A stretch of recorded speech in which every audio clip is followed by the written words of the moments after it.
Shane, many congratulations. Just tell us when he told you and what your thoughts were. Yeah, I was delighted. He told me this morning, so huge honour. They play in the game, never mind captain it. So hopefully just take it all in my stride and just another game really. But yeah, huge honour, me and my family. When were you last captain of club or country? And the League Cup game against Aston Villa for Brighton. So yeah, first time for Ireland. It's an extraordinary moment, isn't it? I would imagine in any player's career, one to play for your country and then to actually lead them out in such a big game. Yeah, as I said before, it's a huge honour. To just even play for your country, it's a massive milestone in your career. So to lead the boys out, obviously, hopefully, I just take it in my stride. Another game really for me, and don't really let it affect me and stuff like that. So one I'm excited for. Obviously, my family be proud, and I'm proud as well. But as I said, the main objective is just to go out there and play my game and try and get the win. Glenn, what are his attributes in terms of being a captain? Yeah, well, obviously with Seamus not being around, he probably deserves it more than anyone. Just with his performances, even if he didn't have the armband on tomorrow night, he'd be a captain anyway, because he goes out and puts a shift in, and he's a real warrior. So I'm delighted for him and his family, and it's something that nobody can take away from him. So hopefully get the right result tomorrow, and it'll be a great party everywhere. You played in some big games for Ireland, some really big games. How big is this one? Just as big. It's a chance of qualifying for the Euros. It's where everyone dreams of and everyone wants to be. So to be one game away it's great for us, because I'm sure after what happened in the Nation League, no one really gave us a chance. So to be here now, it's a cup final that now we want to win and we want to progress. Mick spoke about a collective in trying to stop Christian Eriksen tomorrow, but you probably be the player who's maybe nearest him. How big is your responsibility, and how much have you spoken about that? Yeah, no, we've worked really hard this week. Obviously, we've played Denmark quite a bit over the last few years, so we know what they're all about. But it's not just Eriksen. We need to be careful of quite a few players. So please God, for us, it's tomorrow night. I know it's cliche, but what we can do and how we're going to play, and please God, they worry about us more than we're worrying about them. We're at home, and we need to go out there with real passion, a real fight to qualify. And Shane, finally from me, Richard Keogh has been in the squad. Just tell us about that, and whether you've had a chat with him, and how is he? Yeah, it's been great. He's obviously lifted everyone's moods in the camp, and he's been good. He's been great. We've all had a sat down with him, chat. He's been talking. He seems in good spirits, and he's delighted that he's come over, and we are. More importantly, he's been a big part of this group and a big part of this campaign as well. Obviously, it's a big miss for us as well, but just to have him around the boys, and it's a big lift for us, and hopefully we could all do it for him as well. He's gone through a lot in his life and his career at the minute, so it'd be nice for him as well as the country that we can go and get that win and give him something to celebrate, even though it might not be the way he wanted it. Shane, how are you? Congrats on the captaincy. You played in the 5-1 defeat to Denmark a couple of years ago. Have the players been psychologically scarred from that game, do you think? No, I don't think so. I think football moves on quite quick, and you've got to move on. And obviously, you don't just forget about nights like that. It was a low point in most of our careers. We played on the night, but as I said, football moves on very quick, and we've got another chance to do it now. It's sort of football. It's funny the way it's come back to this, and it's sort of the same game. The winner can go through, and yeah, we're just focusing on the way we've been playing, the way we're going to set up, and the way we're going to go at it. So it's a different team. We've got a different manager, and it's a new game. So we're all excited for, ready, and positive that we can go and get a good result. Glenn, how do you assess the Denmark challenge? Are they beatable? Definitely. I think every team's beatable. We can't worry about them too much, although they've got some top players. But now for us, we're at home. We've got a chance to qualify, so we need to go and give our fans something to shout about, and now get them behind us, because this is where we want to be. This is why we're here. This is why we show up on nights like this. It's what everyone wants to be, is to play for Ireland and play for Ireland in a tournament. So that'll be great for everyone. Cheers.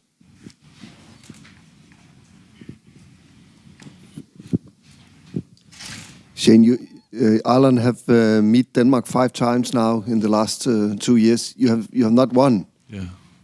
Why do you think Ireland will win tomorrow? They've been quite close games over. Obviously, they've got that Rome result against us where they beat us comfortably. But we're positive. We're positive against any team.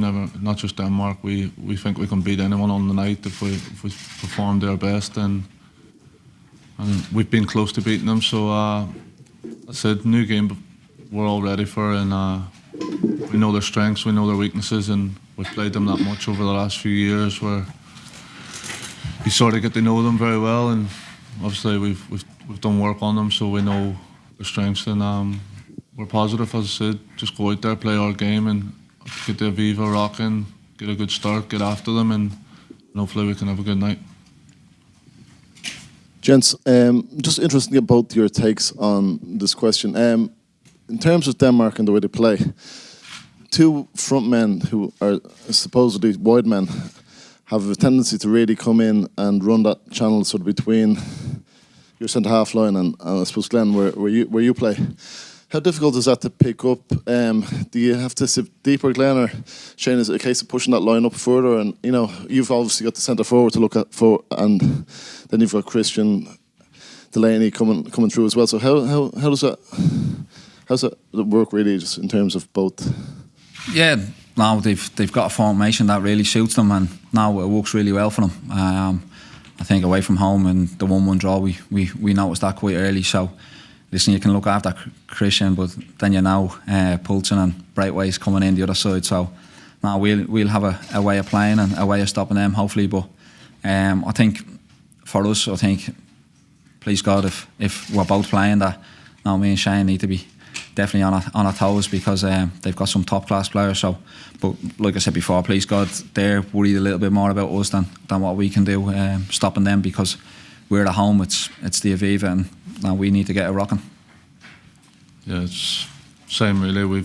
What he says, got to worry about us, and the game out there, we did realise early on that they were getting a lot of space in them pockets, so we sort of changed it quite early on over there. So hopefully we've got a game plan and be ready for it this time. Just in terms of, we spoke to Mick earlier about setting the tone for games, mentioning the Mark Overmars tackle in the Dutch game back in the day to really get the stadium rocking, I suppose, and just the team pumped. It's a different way. Mick was saying he doesn't think a tackle is probably a way you can do that in this day and age. Is there a way to really get that early footing, you know, to get the early sort of momentum in a match?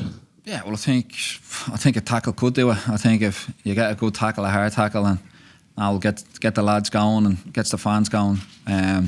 If it's a goal, if it's, I don't know, defensive tackle, something like that, anything that we can use to get everyone going and getting up to speed quite quick, we'll use, because now we're going to need everyone on top form, the 11 that plays, and then the 3 lads who can come off the bench as well, because it's going to be a tough night.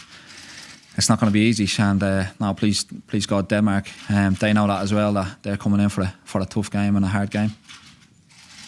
Shane, congratulations on the captaincy. Does it change how you approach the game?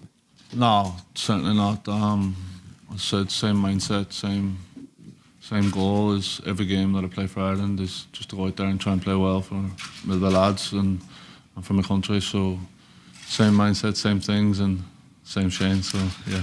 What about your team talk yet? He just has to remember to put the armband on, I think, more than anything, in case he doesn't forget about that. No.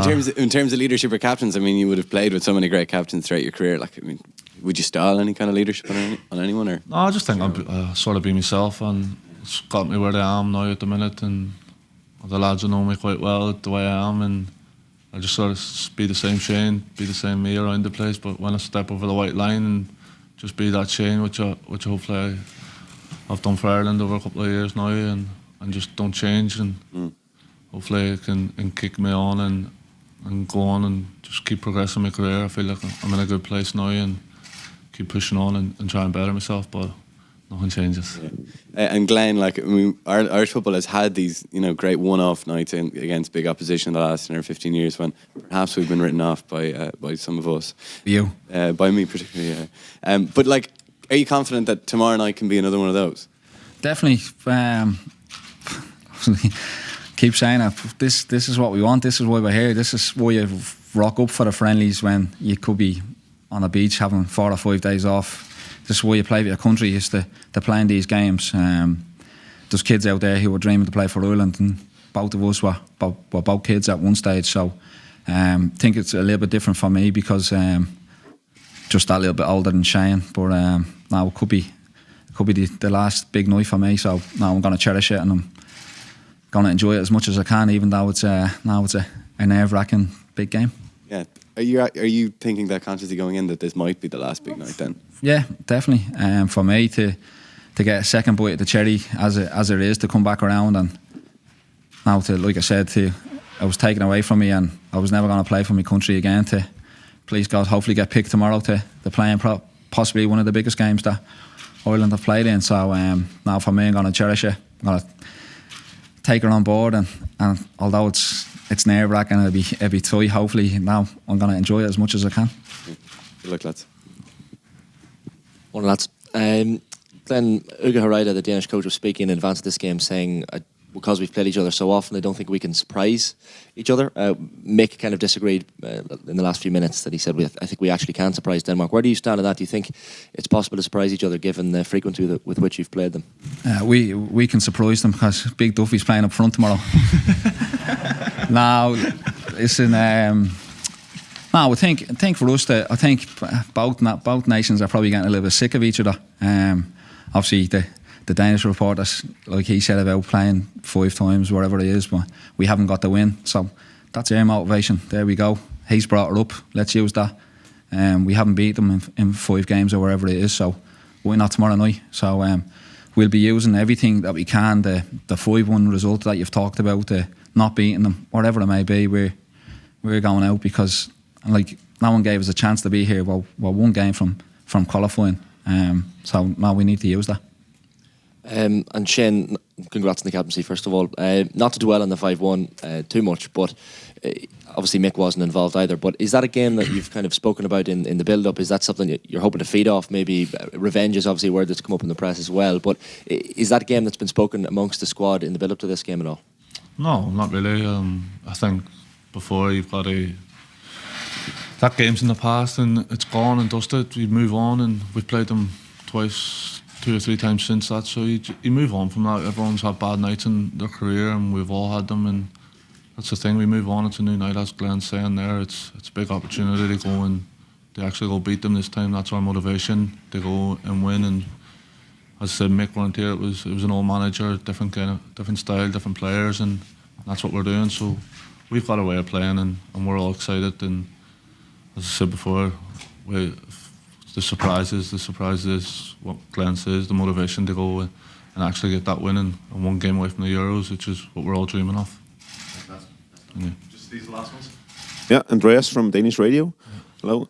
The Danish coach, he talked about that he was fed up meeting Ireland, and in that answer is also some respect for you, because it's a tough team for him actually to meet.